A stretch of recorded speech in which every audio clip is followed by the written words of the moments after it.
You ask Tiger to solve. This deals with linear equations with one unknown. The final result is x equals 8.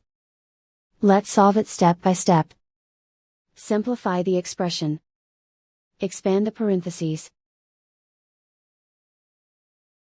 Simplify the arithmetic. Group like terms. Multiply the coefficients. Group like terms. Combine like terms. Group all constants on the right side of the equation. Subtract 68 from both sides. Simplify the arithmetic.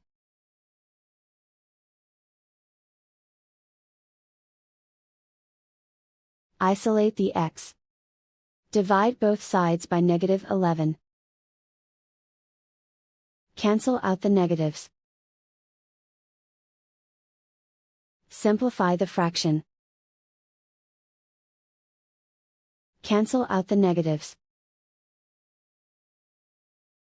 Find the greatest common factor of the numerator and denominator. Factor out and cancel the greatest common factor. And so the final result is x equals 8.